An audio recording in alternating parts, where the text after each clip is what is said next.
good girl, bad girl. We are taught to self-learned. We are taught to self-rate from an early age. So we are taught to rate others in totality from an early age. So if somebody does this and that, oh, they're a loser. Well, that's very limiting. Yeah. It's very, very limiting. I had to do this just ironically Friday. There's a colleague whose behavior is I don't want that energy in my life. And we've been close, and we've been as friends, we've been closer and farther apart, closer and farther apart. And I finally decided he's just who he is, and he's different than I am, and he has different ideas, and I'm going to allow him to be him. He's perfect as he is. He, the should thing came up. He shouldn't be doing that. And I thought to myself, no, apparently he should be doing that. And but I've decided that, but I don't want that energy in my life. So he can be who he is, and I don't have to be necessarily a part of it. Right. So in that way, I'm not judging him as a bad person or doing wrong. Right. He's doing what he's doing. I'm just not interested in that energy in my life. Was that freeing for you to get to that? Yeah. I think that's really great that you got to that space, because if you think about when we go into, I'm not saying that you went into anger, but if you go into anger or judgment of another person, you're really putting all your energy onto that, right? You're spending your head space and your heart space on judging another person. They might not even know you're judging them. They might not even care. And you're putting all of your mental energy and effort and creativity into that. This gives you a path out. You don't necessarily have to go in that direction. But what's even better is it gives you a path out of self-judgment. So sometimes when people are, you told me this a long time ago, one of the first conversations we had, you said you'd heard from someone, point your finger, they're pointing back. Remember that? I don't know if you remember telling me that, but it's just the truth. You point your finger, they're three pointing back at you. What are you judging another person about? Well, look at yourself, because you have issues with that, probably. So anyway, so we, it's very, very rapid, this process of thinking, right? We have so many thousands of thoughts a day, 60 to 80,000, they say. And we really can't predict what our next thought is going to be often. It just happens. And, even in deep meditation where we're working on observing our thinking, and we're working on even maybe falling into the gap between thoughts, they're still thoughts, right?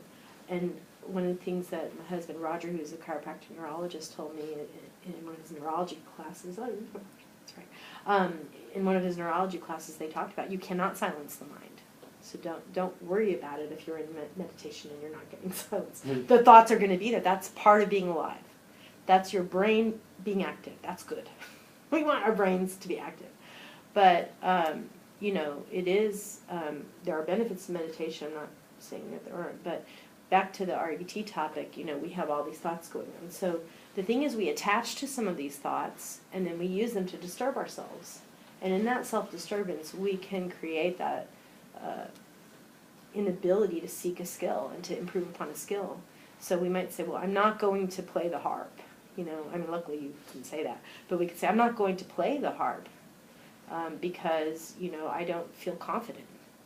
Well, but if we understand that confidence that sense is a byproduct of developing that skill and getting comfortable in that setting over and over again until it's easy peasy, that's when, that sets in. So if we realize that, then we don't need to give up just because we don't have that confidence at the get-go. We can just keep working at it. Okay. So some of the things, so with, let's see. So one of the things that Ella says with REBT is to focus on the phrase, it is bad, not I am bad. So if you've done something poorly, you can admit to yourself that you did it poorly and seek improvement. But you don't have to down your entire selfhood. It is good, not I am good. And that's a little bit harder to do, because when we do something well, we want to go ahead and get that credit, right? but it is good that, you know, I am at this level of mastery on this skill set. But we don't have to rate our whole selfhood about it. Okay, we just are. So, now some of the tyrants related to confidence also, I guess I call them tyrants because people come in with this. They'll say, I'm not confident and I have a fear of success.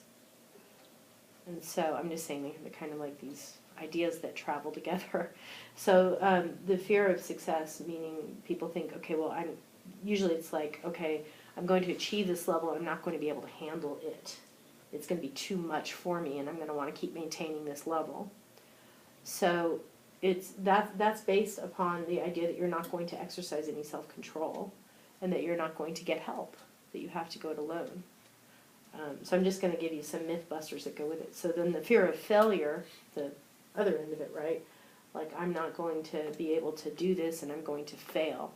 And then we have this imagery that goes with it. You know, sometimes violins are playing in the background.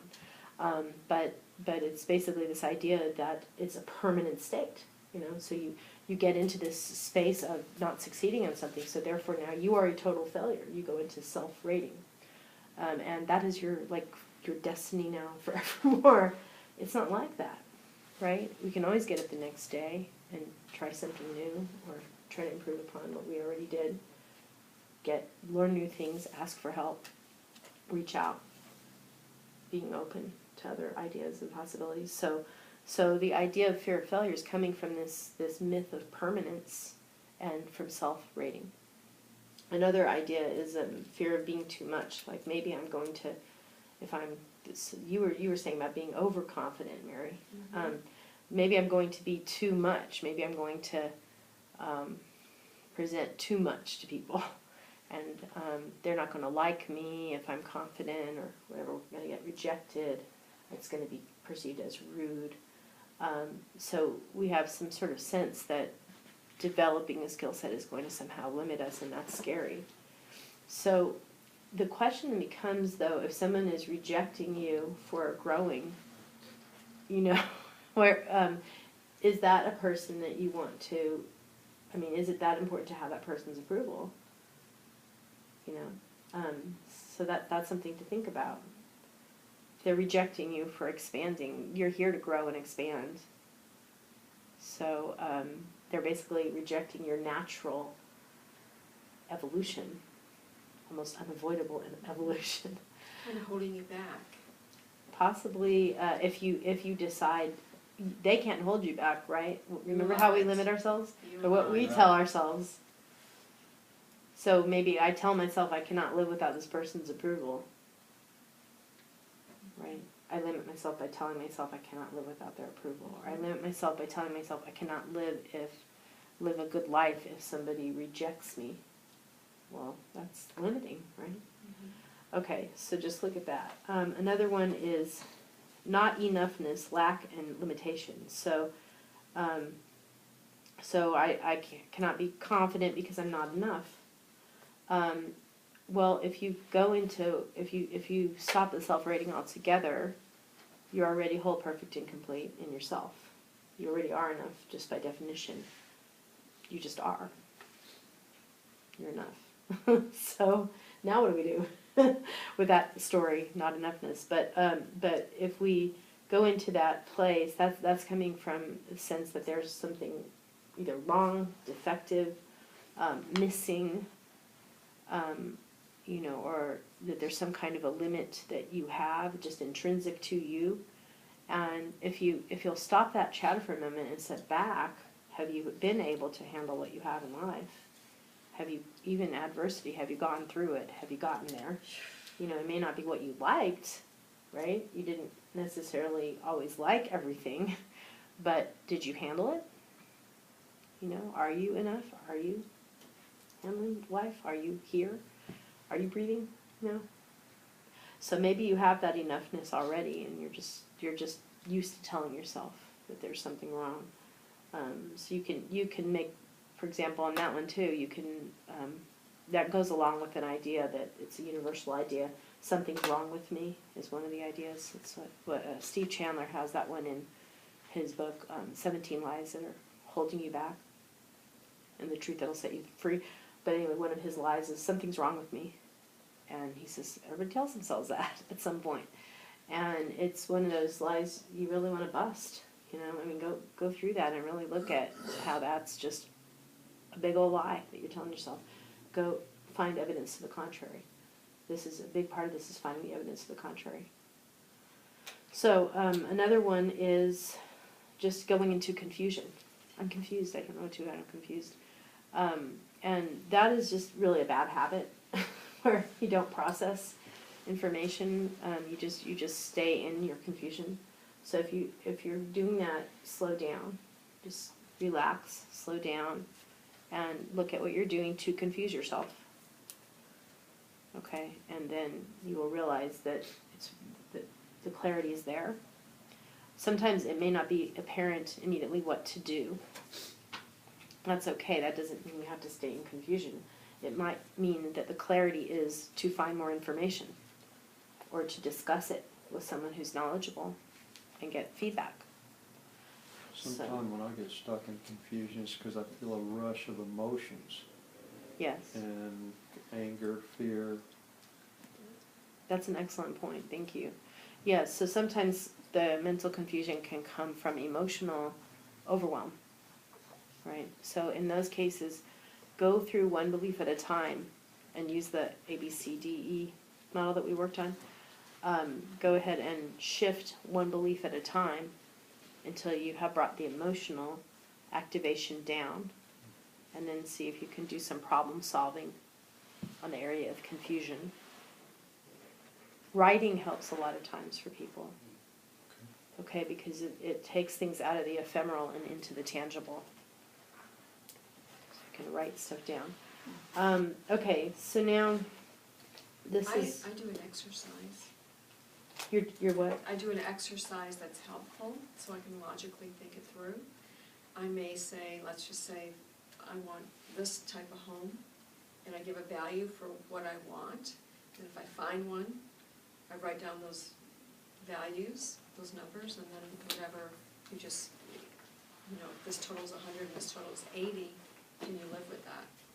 You know, I mean, kind of helps you. I don't know if that's what you're referring to, but I kind of look at things a little bit more logical, try to use numbers to use sort of a weighted. To alleviate the confusion. Yes. Because I called you recently, I had a lot of confusion going on, I'll tell you about it afterwards, but I don't know if you got the message from your office, and then I had to go out of town. I didn't. Yeah, so I did call you, I was very confused. I'm And sorry. it's amazing how it all, I had made up my mind, this is what I was gonna do. It all changed. And what I thought I didn't wanna do ends up happening, that's probably what I'm gonna end up doing. There you go. So part of what happens is we attach to how things are supposed to be, and that's where unconditional life acceptance comes in.